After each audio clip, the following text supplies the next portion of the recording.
Kezdjük újra. Jó estét kívánok, Dobi Kriszti vagyok, ez az élő műsor varázsa, nekifutok még egyszer. Szóval sok szeretettel köszöntök mindenkit, aki most itt megjelent. Ez egy nagyon jó kis téma. Amikor fölkértek erre, hogy én ezt itt erről beszéljek, nagyon-nagyon megtisztelve éreztem magam, és azt gondoltam, hogy én ezt pillanatok alatt így kivágom, mert hogy erről nagyon könnyű beszélni, és aztán rájöttem, hogy nem, és arra is rájöttem, hogy ez nagyon jó, hogy én ilyen kis feladatokat kapok, mert annyit tanulok, és ezt most mind szeretném megint nektek átadni, és szeretettel köszöntöm azokat is, akik esetleg most vannak itt először egy ilyen kis előadáson. Nekik elmondom tájékoztatóul, hogy tájékoztatásképpen, hogy a Hemföld CBD olajról van szó, és ez egy előadás sorozat. Eddig szinte mindent érintettünk, hogy miben nyújthat megoldást a CBD olaj, cukorbetegség, magas vérnyomás, bőr problémák, mindent fölöleltünk, az kisállatokkal is foglalkoztunk, mindent próbáltunk fölölelni, és pontosan azért, hogy mindenkinek meg tudjuk azt mutatni, hogy tényleg, hogy ez mennyire hatékony, és kérem is azt tőletek, hogy aki most meghívott titeket ebbe a Zoomba, kérjétek tőle, hogy a régebbi idézőjelbe vetten 1-2 hetes, illetve 1-2 hónapos videókat kérjétek el, és kérlek szépen, hogy segítsétek a mi munkákat is azzal, hogy ezt továbbítjátok azoknak az embereknek, akiket ismertek, akiknek ez a megoldást jelenthet. Viszont most térjünk vissza az adagolásra, mert nagyon sok kérdés érkezik hozzánk, hogy na jó, oké, szedjük a CBD olajat, de akkor ezt hogy kell adagolni? De még mielőtt erre rátérek, azért egy picit szeretnék nektek a működési mechanizmusáról egy pár szót váltani, szóval szeretném a következő képet kérni. És itt láttok egy olyan fotót, ami egy ilyen nő meg egy férfi alaknak a sémája, és rá van írva, hogy az emberi endokannabinoid rendszer. Ebben nem szeretnék mélyebben belemenni, röviden csak annyit tájékoztatóul. Én is nagyon sokat gondolkodtam azon, hogy érthetem meg azt, hogy de miért hatékony nekem ez a CBD olaj, és mindenkinek. És röviden csak tényleg egy pár szösszenetet szeretnék erről említeni. A CBD a testünk kannabinoid receptoraihoz kapcsolódik. Ez egy endokannabinoid rendszer, amit a 80-as évek végén fedeztek föl, ez egy orvosi tény, minden emberi szervezetben benne van, sőt minden olyan gerinces élőlényben is benne van, aki csak a Földön él, és ez alól mi sem vagyunk kivételek, és ez úgy működik, én próbálom most nagyon-nagyon egyszerűen mondani nektek, a testünk kannabinoidokat termel, és amikor ez a rendszer egy kicsit sérül, vagy hiba kerül a gépezetbe, porszem kerül a gépezetbe, akkor ezek a kannabinoid raktárok kiürülnek, lefogynak, és most mondjam azt modern szóval, hogy szinte meghekkeljük ezt az endokannabinoid rendszert, mert ezeket a kannabinoidokat a testünk termeli, és amikor már nincs mit nem termel, akkor ez a rendszer egy kicsikét most már nem úgy működik, ahogy kell. Na, akkor jön be a CBD olaj, mert a CBD olajban lévő hatóanyagok, főleg a fitokannabinoid, az, hogyha fényképeznénk ezt is, azt is, amit a testünk termel, ezt a kis fitokannabinoidot, akkor alig tudnánk őket megkülönböztetni. Szóval kicsit becsapjuk a szervezetünket, és ezek a fitokannabinoidok föltöltik azokat a raktárokat, amik már kiürültek, és rendbe hozzák ezt az endokannabinoid rendszert. Ezért van az, amikor arról beszélünk, és sokszor említjük, és sokat olvashattok ti is arról, hogy tényleg szinte mindenre jó. És azért, mert ez az endokannabinoid rendszer az egész testünkben ott van, és azért felel, hogy a szervezetünk jól működjön. Ezt úgy hívják, hogy homeosztázis. Homeosztázisba hozza a szervezetet, mindent érint. Több receptor érhető el a szervezetünkbe, ezeket el is nevezték CB1, illetve CB2 receptoroknak. A CB1 receptorok az agyban, a gerincvelőben, a perifériás idegrendszerben, meg a test más részeiben is megtalálható, de például a CB2 receptorok érintettek az immunsejtekben, szóval nem tudok olyat mondani, hogyha kérdezi tőlem valaki, hogy mire ajánlom, egy szóval tudom kimondani, mindenre is. Szóval én azt gondolom, hogy az endokannabinoid rendszerről ennyi info elég, mindent megtaláltok az interneten, megéri ennek jól utána nézni, és tényleg utána olvasni, mert tátani fogjátok a szátokat, és azt az infót kaptam így, hogy már tovább ment a kép, ugyan nem mondta senki a fülembe, hogy haladjunk, de akkor haladjunk tovább. A következő kép az azt mutatja nektek, hogy akik itt vannak ebben a Zoomban, valószínűsítem azért vannak itt, mert a Hemford CBD olaja mellé tették le a voksukat, és ennek azért több oka is van. Konkrétan ez az egyik. A baloldali képen feketével láttok felsorolva a különböző Hemford vagy CBD termékeket, illetve azoknak a vállalatoknak, illetve forgalmazóknak a nevét, akik ilyennel foglalkoznak, de ez a lista nagyon-nagyon hosszú lehetne, de itt csak a legjobbak vannak kiemelve, és képzeljétek el, hogy Amerikában van egy Kender felügyeleti hatóság, és látjátok is, egy kékkel egy kicsit kiemeltem a Hemford-öt, hát azért elég jó helyen vagyunk, és csak az elsőket emeltem ki, szóval a legminőségibb olajak közé tartozik, ezt nagyon-nagyon keményen vizsgálják, több labor, nagyon sok mindennek kell megfelelni, minőségben, hatékonyságban, tisztaságban, és ez szerintem őrület, de főleg az őrület, hogy ezek közül az olajok közül egyedül a Hemford márkája, ami Európában elérhető. Szóval annyira kivételezett helyzetben vagyunk, hogy ezt mi itt megkaptuk, és ezt most már mondom én is többes számban, mert én nagyon kis hitetlen gyaur voltam az elején, és azt mondtam, hogy ez egy mókusvakítás az egész, és hát rá kellett most már jönnöm 2021. augusztus óta, hogy bizony, hogy nem. És én arra kérlek titeket is, hogyha most ezt elkezditek szedni, akkor tartsatok ki, ne legyetek türelmetlenek, mert meg fogja hozni az eredményt. És hogyha most még ti úgy vagytok itt, hogy nincs ilyen olajatok, akkor a meghívótokhoz forduljatok, és minden infót el fog nektek mondani. És akkor most kérném a következő képet, ahol azt látjátok, ami például engem meggyőzött, és én sokszor szeretek egyes szám első személybe beszélni pontosan azért, mert én magam felelek azért, amit kimondok, és az én érzéseimet én érzem, az én tapasztalataimat én érzem, viszont a tények az mindenkinél tény.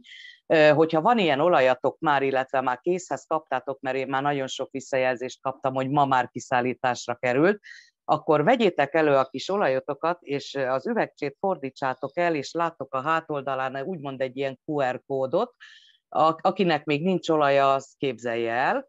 A QR kód az arra jó, hogyha azt a telefonnal leolvassátok, akkor az adott CBD olajnak, annak a terméknek, amit a kis kezetekbe tartotok, annak a terméknek a komplett labor eredményét látjátok. Ez nekem azért meggyőző, mert én nem mindent szoktam első blikre elhinni, és amit elhiszek, még azt is leellenőrzöm, és javaslom, hogy ti is tegyetek így. Ez a labor, aki ezt akkreditálja, illetve ellenőrzi, illetve engedélyt ad erre, és kiadja ezt, ez egy olyan komoly laboratórium, ami Amerikában működik, ISO minősítéssel rendelkezik, és nagyon-nagyon nagy minőséget, illetve erős minőséget képvisel. Nem mindenki kap ilyen tanúsítványt, de az még hagyján, hogy mindenki kap-e vagy nem, mert általában csak úgy szokták csinálni ezeknél az étrendkiegészítő dolgoknál, hogy egyszer kitalálják, hogy mit szeretnének belerakni, milyen összetevőket, milyen sorrendben, miből mennyi van benne, arra kapnak egy engedélyt, és aztán utána az csak működik, és aztán, hogy a gyártó változtat-e valamit, az senkit nem érdekel, egészen addig a pontig, amíg valami gáz nincs, és akkor elkezdenek kutakodni, hogy na, tényleg az van benne, amit az elején beírtatok, amikor az engedélyt kértétek. Na, itt nálunk ez pontosan nem így van, itt egy kézben van kimondottan a termesztéstől kezdve a csomagolás, a szállítás, nincs köztes semmilyen más cég, itt mi a legjobbat kapjuk, és ez a tanúsítvány erre garancia. Ami még fontos, ugye, hogy Amerikában termesztik ezt a kendert, organikus kender, ez konkrétan azt jelenti, ez is csak egy kis szösszenet, hát ha nem tudtok róla, hogy a kender az például egy olyan növény, hogy mindent magába szív, mindent föl tud szívni a gyökereink keresztül, meg a leveleink keresztül, a rosszat is. Szóval az olmot, a nehéz fémeket, a szennyeződéseket, mindent. Szóval, hogyha mondjuk olyan olajat szedtek, vagy fogyasztotok, ami nem ellenőrzött minőségű, sajnos előfordulhat, hogy a gombáktól kezdve különböző állati maradványok, szóval nem tiszta olajat fogyasztotok, esetleg még többet ártotok vele, mint hogyha nem fogyasztanátok semmit. Na ez nálunk tuti, hogy nem fordulhat elő, és én azt is vallom, hogy magunknak azért adjuk meg a legjobbat, legyünk ennyire önzőek. És a másik dolog az pedig, hogy egy kenderolaja vívőanyag is. Erről megint nem szeretnék sokat beszélni, mert relatíve az adagolás miatt jöttünk itt össze. Ezt csak egy kicsi támpontot szeretnék adni, hogyha utána szeretnétek nézni, akkor ezt is az interneten megtaláljátok. Na és akkor most menjünk át a következő fotóra, és föltesszük magunknak a nagy kérdést, hogy mitől függ a CBD olaj adagolása. Hát itt ugye több szempontot kell figyelembe venni, és olyat ne is keressetek sehol, hogy lesz egy tankönyv, ahol le lesz írva, hogy Dobby Christie 56 éves, 156 centi mély, ennyi kiló, neki akkor ennyi a CBD napi adagja, Kispiroska kicsit 10 centivel magasabb, 20 kilóval könnyebb, neki ennyi, nincs ilyen. Mindenkinek más az adagja, és ezt ki kell, hogy tapasztaljátok. Nagyon sok függ attól, hogy mi a felhasználás célja, hogy mire kerestek megoldást, milyen problémára kerestek megoldást, hogy milyen étrendet követtek, vagy hogy milyen gyógyszereket szedtek. És itt pirossal azért kiemeltem azokat a dolgokat, amire kimondottan szeretném a figyelmeteket fölhívni, és most, hogyha még nem hoztatok, persze, hogy nem hoztatok, mert miért hoztatok volna, mert nem mondtam, viszont kérlek titeket, hogyha most a kezetek ügyében van esetleg egy jegyzettömb egy tollal, akkor azt azonnal tegyétek magatok elé, és ezeket az adatokat, amit mondok most, ez az adagolás szempontjából fontos. Jó, a Hanford CBD-nek, a Hanford CBD olajoknak 3 hatóanyag-tartalmú olaja van, ezt szépen megfogalmaztam, de értitek, nézzétek el nekem, mert megint annyi infót szeretnék átadni, és szeretnék haladni. Szóval van 500, 750, illetve 1500 mg erősségű. Mindegyik 30 ml-es üvegben van. Nem tudom, hogy én most látszom-e a képen, de én nagyon lelkesen mutatom nektek. Hogyha valakinek még nincs, akkor lássa az arányokat is. Az 500 mg-os olajunk az úgymond a legalacsonyabb hatóanyag tartalmú. Hogyha én ezt kinyitom, akkor látjátok, hogy ez egy pipetta. Sajnos az olajam az már üres, és tűkön ülve várom, hogy jöjjön a futár, mert már érzem a hatását, és majd erről beszélek, hogy mit érzek, hogy kiürült a szervezetemből a fitokannabinoid, mert érzem. Szóval amikor szeretnék nektek megmutatni, hogy igazság szerint ez 1 milliliter fér ebbe a kis üvegcsébe. Szóval tök mindegy, hogy az adott olaj 500 mg-os erősségű, 750-es vagy 1500-ös, a mérete, az dettó ugyanaz, és van rajta egy ilyen kis skála, hogy könnyebb legyen adagolni. Na most egy ilyen 1 milliliterbe az 500 mg-osból egy ilyen cseppentő az 16,66 mg CBD-t tartalmaz. Ez körülbelül ebbe a kis cseppentőbe 38 csepp fér konkrétan, és hogy a számoknál maradjak, egy csepp az 0,44 mg per csepp. Ez azért jó, mert hogyha valaki annyira komolyan szeretné kiszámolni, hogy ő mennyi milligram CBD-t szeretne fogyasztani, akkor ez fontos. A 750 mg-os olajnak 1 milliliterje az egy egész ilyen kis szívóka, az 25 mg CBD-t tartalmaz, az 1500 mg-os olajban pedig 50 mg van egy ilyen adagolóban. És majd kérlek szépen, hogy nézzétek vissza esetleg, hogyha érdekel a többi adat, mert most itt a prezentációban azért odaírtam, csak ezzel most nem szeretnélek titeket konkrétan terhelni. De a lényeg az, hogy ugye a olajnak a adagolását előre pontosan lehetetlen meghatározni. Nagyon egyszerűen. A felhasználóknak a visszajelzése alapján viszont azért összeállítottam egy hozzávetőleges, nagy kiáltójel, piros villogó betű, hozzávetőleges javaslat. Jó, szóval például, hogyha a közérzeted rossz, vagy szeretnél egy icipicikét jobban aludni, akkor 50-től 30 mg-ig ajánlott a CBD tartalom. Ha már komolyabb dologról van szó, egy erős gyulladásról, vagy egy erős fájdalomnak a csillapításáról, akkor ott 15-60 mg CBD, amit átlagban az emberek magukhoz vesznek, súlyosabb esetekben pedig ugye 30-től egész 140 mg CBD. Hozzáteszem azt is, hogy ez 140 mg még több is lehet, szóval ez egy átlagszámítás. És térjünk át akkor jobbra fönt, hogy kell adagolni. Ezek úgymond szublikvális nyelv alá csepegtetve kell adagolni. 5 perccel az alkalmazás előtt ne ígyunk, ne együnk, ne dohányozzunk, de én ezt azért kibővíteném, szerintem 10 percre biztos, ami biztos. 10 percet kibírunk, de hogyha engem kérdeztek, akkor én igyekszem a 15-20 percet is tartani, mert azt gondolom, hogy ezzel csak használhatok magamnak. Szóval megint ez nem is egy kőbevésett szabály, mert lehet, hogy megkérdeztek 10 felhasználót, és lehet, hogy 10-en mást fognak mondani, ki tudjátok tapasztalni, de ez azért például logikus. És a tükör elé állva tudtok cseppenteni, tudjátok számolni, a nyelvet föl kell emelni, és közvetlenül a nyálkahártyára kell csöpögtetni. Ez azért nagyon jó, mert ott több mint 90%, közel 100%-ig egyből felszívódik és bekerül a véráramba, míg például, hogyha ez tablettába, vagy bármilyen étrendkiegészítő kapszulát, vagy vitamint szedtek, ott neki kőkeményen a gyomorsavval meg kell birkózni, 1-2, annyi vívőanyag van még, amit ott beturboznak, hogy azt nem hiszem, hogy a szervezetetekbe be kell vinni. Szóval ez a legegyszerűbb, legcélszerűbb és a legtisztább, úgymond bevitele a CBD olajnak. És ezt is kérdezitek sokszor, hogy mennyire tartós a CBD. Hát az biztos, hogyha olyan minőséget vesztek, mint a Hemfirst, és más ne vegyetek, akkor, ha nincs fölbontva, akkor semmi különösebb teendő nincsen vele. Nyilván nem rakjuk ki a 40 fokba az oázisba a Szahara közepén, ez természetes.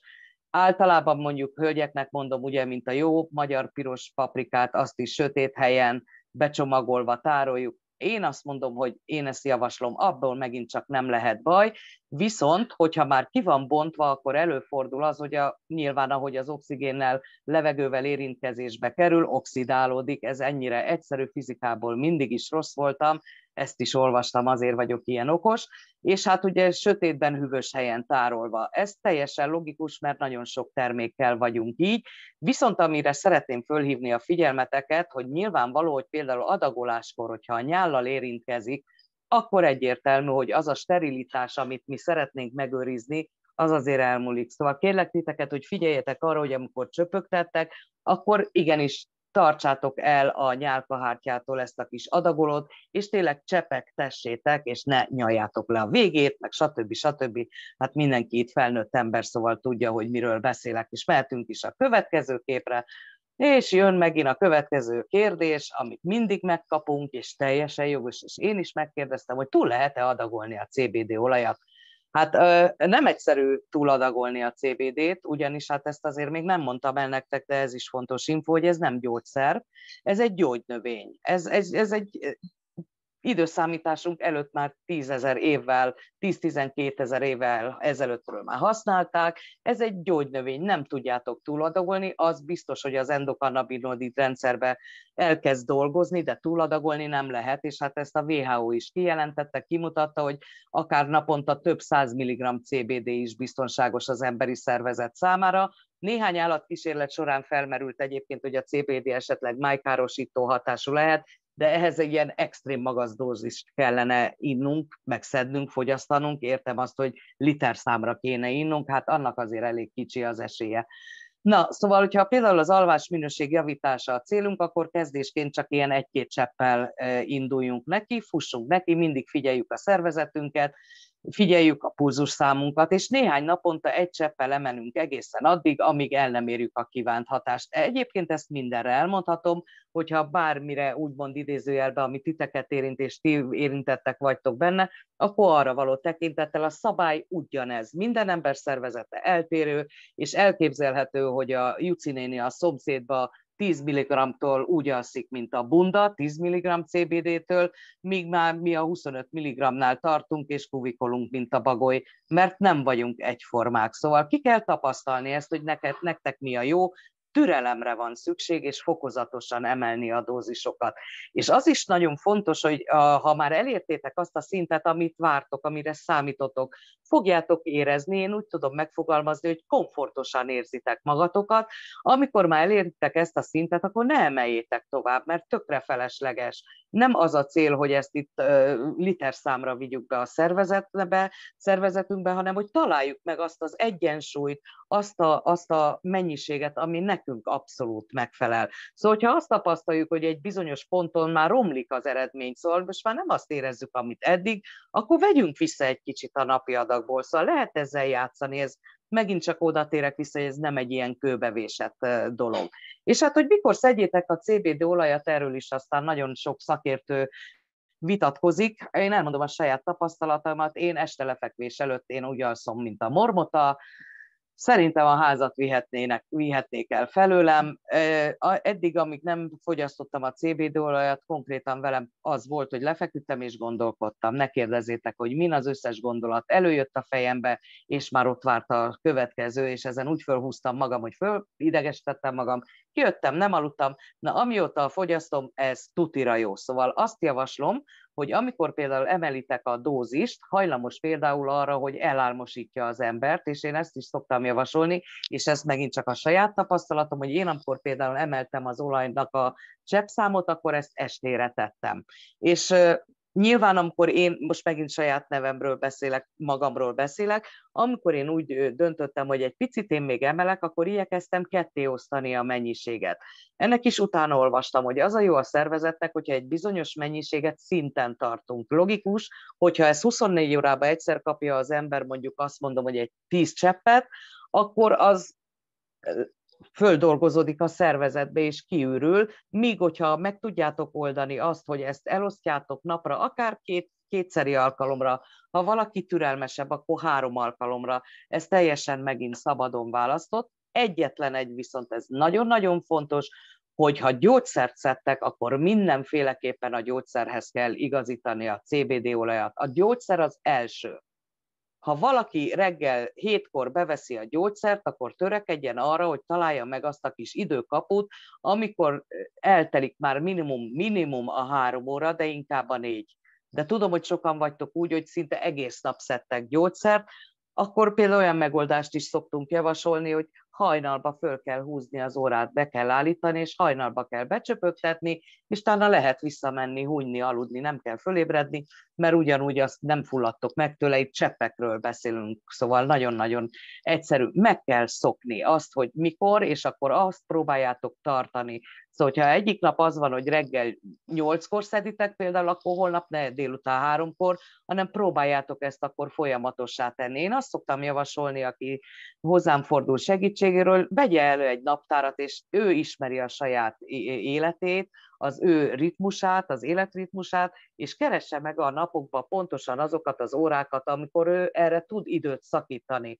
Ha kell, tegye a táskájába, írja be a telefonba, csináljon emlékeztetőt. Magamból indulok ki, mert nekem, ha nincs leírva, elfelejtem. És valószínűsítem, hogy többen vagyunk azért ebben így. Szóval igenis egy kicsit figyeljetek oda magatokra, mert ez nagyon-nagyon fontos, és akkor fogjátok megtapasztalni, hogyha ezeket most nagyjából próbáljátok megfogadni, ezeket a kis javaslatokat, amit én itt mondok. És menjünk is akkor egy picikét tovább.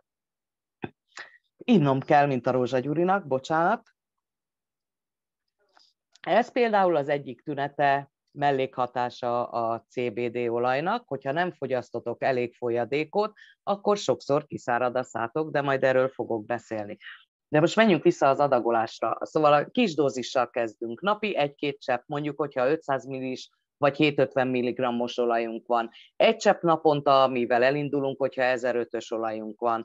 És 2-3 naponta emelünk, figyelünk, mindent figyelünk, és erről már beszéltem az előbb, ezt nem fogom elismételni, hogy meddig tudunk fölmenni. Átlagban, most megint az átlag felhasználókat mondom, 2x10 csepp az a max. Vannak renitensek, vannak, akik azt mondják, hogy ők nem tartják ezt a lassú felépítést, hanem egyből dur bele 2x10 csepp, mindenkinek a saját magánügye, az biztos, hogy ártani nem tud vele. Ez nagyon-nagyon fontos. És abba is azért gondoljatok bele, hogy ugye a legtöbbször ugye ez a türelmetlenség játszik, hogy úristen, még nem érzek semmit, már 3 napja szedem. Na és? Hát de azért gondoljunk már bele, hogy konkrétan olyan problémákon várunk segítséget a CBD olajtól, ami évek, évtizedek alatt halmozódtak fel. Hát nem várhatunk csodát, ez nem csodaszer, szóval, ha valaki arra számít, hogy ez csodaszer, akkor felejtse el, mert ez nem az. Gyönyörű termék, isteni, imádni fogjátok, ha megtapasztaljátok a jótékony hatásait, de nem csodaszer. És a lényeg az, hogy például sokan van, akik abba is hagyják. Abba hagyják, mielőtt még eljutottak volna addig, hogy kitapasztalják azt, hogy hány csepp, ami nekik szükséges. Ugyan már 2-3 csepp nem használt, ez nem jó semmire, és abba hagyják. Magatokkal szúrtok ki a legjobban. Ezt csak úgy zárójelbe jelzem. Szóval Ez a terápiás ablak egyébként azt jelenti, hogy ki kell tapasztalni, hogy mi az a dózis tartomány, ami nektek terápiásan hat. Amikor érzitek, hogy igen, most aztán így vagyok, és nem betépve vagytok, mert nincs benne THC. Ez is nagyon fontos. Ugye a THC az pontosan az lenne, az a anyag, ami a bódulatot okozza, a függőséget alakítja ki a testben. Ebben nincsen. A magyarországi abszolút legális, Magyarországon nem is engedélyezett, sőt Európában sem engedélyezett a THC-s termék. Van egy-két ország, ami kivétel, de maradjunk Magyarországon, hisz mi itt élünk. Itt 0,3% lehet a max. Ezekben a hemfőrszolajokban nincs annyi se. Nem, szóval a max, ezt akkor még egyszer mondom. És a terápiás ablakra, amikor ugye most már fölépítettük, hogy elkezdtünk kicsiket szedni, tudjuk, hogy nekünk mi a jó, megyünk egy ideig, és utána a receptorok elkezdenek nem érzékenyek lenni, hozzászoknak a jóhoz. Hát ez ezernyi példát tudok nektek mondani, amikor már nem értékeli úgy az ember, mert természetes. A szervezetünk pont ugyanígy van, hozzászokik a jóhoz, és akkor én azt mondom, ezt úgy hívják, hogy újraindítás és öblítés, akkor nyomunk egy kemény stoppot neki, ez 3-4 hét múlva már be is következik, amikor már ott lubickol az endokannabinoid rendszer, és azt mondja, hogy enyém a világ, megkaptam minden fitokannabinoidot, megint működök, és akkor ő hozzászokik, elkényelmesedik, szóval kicsit hiányt kell kelteni, és ekkor van az, hogy akkor fölfüggesztjük ezt az egészet egy ilyen 4-5 napra. 3 hét olajhasználat után egy 4-5 nap öblítés. Ha most ez nem 3 hét, hanem 4 hét, 5 hét, akkor sincs semmi. Én azt javaslom nektek, hogy nekem jót tett ez a kis szünet, ami most kényszer szünet, én nem terveztem, hogy nem szedem, de érzem már, hogy kellene tovább. És ez azért jó, mert akkor ugye megint kiürül az egész raktár, és megint a minimál dózistól tudjátok elkezdeni, és úgy is kell szól, hogyha már valaki ott hagyta abba, hogy 2x10 csepp, tök mindegy, most 500-750 1005-ös, akkor ne 2x10 cseppel kezdje a szünet után, a 4-5 nap szünet után, hanem megint a legkisebb dózissal. És megint jöhet a naptára, hogy megtervezve, hogy 3. nap emelek 1-ről 2-re, 6. nap emelek, és akkor ezt így ennyire konkrétan. A 3. ilyen után annyira automatikus fogjátok ezt csinálni, hogy teljesen beépül az ember mindennapjaira, és teljesen automatizált lesz, hisz minden új szokás, minden új dolog, az figyelmet igényel az elején, pontosan ilyen a CBD olaj adagolása is. És akkor most kérném szépen a következő képet. És hát ugye azért vannak a CBD-nek nem kívánt mellékhatásai, és én azért erről is szeretnék nektek egy pár szót váltani, és én ezt föl is írtam, hogy a leggyakoribb mellékhatása szájszárasság érzése, és hát ez nagyon-nagyon, ez viszont szinte azt mondom, hogy egy kőbevésett törvény, 2-3 liter folyadék alhangon minden nap kötelező. Ha nem tudtok inni annyit, vagy elfelejtitek úgy, mint én, akkor van egy ötletem. Egyrészt van applikáció a telefonon, ami a vízfogyasztásra figyelmeztet, nagyon-nagyon jó, ingyenes, nagyon kis helyes, és nekem nagyon hasznos kis találmány. A másik az, hogy én a lakás minden részén helyezek le ilyen PET-palackos üvegeket vízzel, és arra járok, beleiszok. Ha nincs előttem, elfelejtem, és tudom, hogy sokan vagytok így, és hát ezt azért már mindenki iskolás kor óta tudja, hogy a testünknek a 75%-a víz, ezt azért folyamatosan pótolni kell. Aztán szintén gyakori mellékhatása fáradtság, és egyébként ez akkor szokott jelentkezni, hogyha valaki nagyobb dózist szed, és akkor ezt, hogyha nagyobb dózis szed, ezért mondtam az előbb, hogy ezt akkor érdemes kimondottan a lefekvés előtt bevenni. Aztán sokszor kapunk olyan visszajelzést, hogy a pulzust egy picit megemeli, és ezzel kapcsolatosan meg is élénkül az ember, és hát a CBD-nek kisebb határdózisban élénkítő hatása van, és ekkor viszont célszerű a kisebb dózist a lefekvés előtt 4 órával szedni. Ez is teljesen változó, mert nekem teljesen jó a lefekvés előtti, de van olyan ismerősöm, aki azt mondta, hogy ő nem tudja lefekvés előtt, mert akkor olvas hajnal 2-ig, és reggel föl kéne kelni, és dolgozni kéne menni, és akkor megbeszéltük, akkor átvariáltuk, akkor nem este 8-kor, hanem akkor délután 5-kor, és aztán ez 2 nap alatt beáll, Szóval akkor visszaállt, és mondta, hogy most már ez így tökéletes. Hát mondom, akkor ez a te ütemterved, akkor neked ez a megfelelő. És aztán hát az étvágyról is beszélnünk kell, ugye a megnövekedett vagy csökkent étvágy, erre is azért figyeljetek, hogyha van ilyen jelzés, akkor egy picit álljatok meg, szokja meg a szervezetetek, és akkor ne emeljetek egyből tovább. És hát nagyon-nagyon ritka, de tényleg nagyon-nagyon ritka, amikor mondjuk olyan van, hogy fejfájás, hasmenés, egyéb tünetek, de ezt egyébként a klinikai vizsgálatok abszolút nem támasztották alá, szóval, hogyha megint csak azt mondom, hogy ha ilyen tüneteket éreztek, akkor egy kicsit le kell állítani a szedését, vagy csökkenteni a napi adagot. És akkor már is rátérhetünk egy nagyon-nagyon fontos dologra, ami a gyógyszer, illetve a CBD olaj. A következő képet szeretném kérni. Hát én ezzel ma szembesültem ezzel a kis állítással, hogy a CBD olaj a májban bomlik le. Én ezt nem tudtam. És ezt biztos tudjátok, hogy a gyógyításban használt gyógyszereknek közel a 60%-a a májban bomlik le számos enzim hatására, és ezért nagyon-nagyon fontos az, hogy ezt az intervallumot, ezt a 3-4 órát azért tartsuk, hogy ne keverjük össze a kettőt, mert akkor szegény májunk nem tudja, még dolgozik egy kicsit a gyógyszeren, hogy szétküldi a hatóanyagokat a testbe, de úristen, már itt van a CBD olaj, és akkor mit kezdek vele? Tiszteljük meg a szervezetünket azzal, hogy ezt nagyon kőkeményen betartjuk, és hát a CBD-ről egyébként ismert is, hogy idegenesen le is állítja ezt a kis enzimrendszert, ami a májban működik, ami ez a lebontó rendszer, és ezért van az, hogy vannak olyan szabályok, amire aztán még külön-külön figyelni kell. Ugye nagyon sokan alkalmazzátok a CBD olajat daganatos megbetegedéseknél, kemoterápiánál, nagyon erős gyulladáscsökkentők szedésekor. Ezt nyomatékosan szeretném fölhívni a figyelmeteket, hogy vannak olyan gyógyszerek, amivel nem szedhető együtt egy időben a CBD olaj. Elképesztő fontos, és hogyha ezt megint azt mondom, hogy villogó piros nagybetűvel lüktetve, és ezt kérem is, hogy írjátok föl. Szóval, hogyha bármilyen gyógyszert szedtek, akkor feltétlenül az orvosotokat tájékoztassátok erről.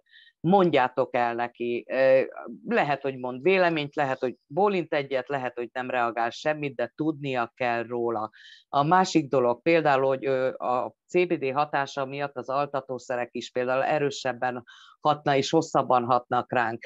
Például befolyásolja a vérzékenységet. Azt javaslom, hogyha bármilyen műtétre mentek, és most nem nagy műtétre gondolok, hanem akár egy fogorvosi, egy fogászati beavatkozás, vagy egy szemölcs eltávolítása, akkor ott 2-3 nappal előtte hagyjátok abba a CBD olaj szedését, hogy abszolút ott egy sterilen menjetek, egy normál, nem felturbózott endokannabinoid rendszer, pont a vérzékenység miatt. Jó, hogy ebből ne legyen gond. Inkább ezt a 2-3 napot akkor hagyjuk ki, és aztán utána újra mehet minden tovább, mint ahogy Hofi is megénekelte. Szóval ez a 4 órás, ez nagyon-nagyon fontos. De aztán külön szeretném mondani, hogy mire figyeljetek, hogyha például antidepresszáns szedtek, vagy antihisztamint, ugye, aki allergiás reakciókkal küzd. Ugye a vérnyomás csökkentők, vagy béta blokkoló, vagy kálcium csatorna blokkoló, nagyon figyeljen. Aztán dagadat ellenes gyógyszerek, aztán ezt már mondtam, a csatornán, ha túl magas vérnyomás, szédülésgyengeség, ezt mind kerüljük el azzal, hogy ezt a 4 órát betartjuk, és a szteroidoknak egyébként a CBD lebomlását gyorsíthatják. Ezért is itt is fontos, szóval lehet szteroidot szedni és CBD terápiát kiegészítésken, de kell tartani ezt. Viszont azt olvastam, és ezt egy nagyon komoly orvosi oldalon olvastam, hogy az immunszupresszánsok, nem tudom kimondani, de remélem, hogy érthető volt, és a dagadat ellenes gyógyszerek esetében a CBD csökkenti mindkettő lebomlását, szóval az adott gyógyszer tovább marad a vérben. Hogyha most azt mondom, hogy nektek, hogy pár mondatban össze kéne foglalnom az adagolást, akkor mondom sorba. Kicsi dózissal kezdünk, 2-3 naponta emelünk. Folyamatosan figyeljük a szervezetünk visszajelzését. Minimum 2-3 liter folyadékot magunkhoz veszünk, 4 óra teljen el a gyógyszer, illetve az olajszedések közt. Gyógyszer lehetőség szerint az első az a prioritás, és amikor a CBD olajat adagoljátok, akkor előtte egy 15 perc, utána 15 perc, no evés, no ital, no dohányzás. Hát így azt gondolom, hogy így nagyon gyorsan ennyi, és szeretnék még nektek még egy érdekességet mutatni. kérném a következő képet, ezt azoknak a vendégeimnek szeretném mutatni, akik most vannak itt először, és köszönöm szépen a figyelmet és a bizalmat, hogy ezt az időt itt beáldozták, hogy itt vannak velünk, és remélem, hogy hasznos dolgokat hallottak. De ha én még nem mondtam hasznos dolgokat, akkor forduljatok a meghívótokhoz, és van nekünk a Facebookon egy olyan privát csoportunk, ahol már több mint 17 000 fő van. Ez egy privát csoport. Nagyon-nagyon fontos az, hogy nem egy ilyen kis himi-humi csoportról beszélünk, ahol bejön valaki és mindent mond. Ez egy abszolút bizalmi csoport. Itt az emberek megnyílnak, és a problémáikról beszélnek, az egészségügyi problémáikról beszélnek. Nagyon sok tapasztalatot találtok, hogy kinek mi, hogy hatott, mit, hogy használt, milyen terméket, hányas milligrammot, hogy fogyasztotta, és azért ez egy támpont, ez egy kiindulási pont. Itt gyűjtöttem pár terméktapasztalatot össze, ez van egyébként a következő képen is, hogyha megkapom a következő fotót, szóval mindenben, akik ott vannak, tagok, én nagyon hálás vagyok azért, hogy a bizalmat szavaznak arra, hogy valaki ezt leírja, hogy mind megy keresztül. A könnyek szöknek az ember szemébe, amikor olyan sztori van, hogy egy daganat után hogy jött rendbe a teste. Ezernyi dolgot tudnék nektek sorolni. Gyertek be abba a csoportba, kérjetek meghívót, informálódjatok, legyetek nyitottak, mindenre nyitottnak kell lenni, nem csak a CBD oldalra. Ezernyi dolog van a világon, ami működik attól függetlenül, hogy mi hiszünk benne vagy nem. Ebben sem kell hinni, meg kell tapasztalni egyrészt, utána kell nézni, de most én próbáltam nektek segíteni egy kicsit az időtökkel és az energiátokkal spórolni, hogyha elhiszitek, amit mondtam, mind ellenőrzött dolog, amit én itt most elmondtam. A saját tapasztalatokat olvassátok el, és adjátok meg magatoknak azt az esélyt, hogy fogyasztjátok ezt a CBD olajat, és joggal teszitek föl a kérdést, ami a következő képen lesz, és ez az utolsó kép, és már nem veszem tovább igénybe az időtöket. Mi van, ha nem használ? Mi van, ha én ezt kifizetem, és akkor nekem ez nem jó, mert a Julcsinak hatott, de nekem nem. Előfordulhat.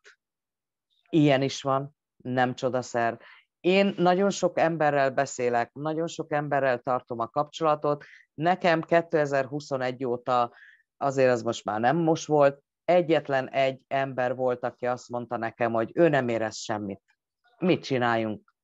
Megvan az üveged? Meg. Eltelt 60 nap? Nem. Küldjük vissza az üres üveget, visszakapod a terméknek az árát. És ez mindenkire vonatkozik.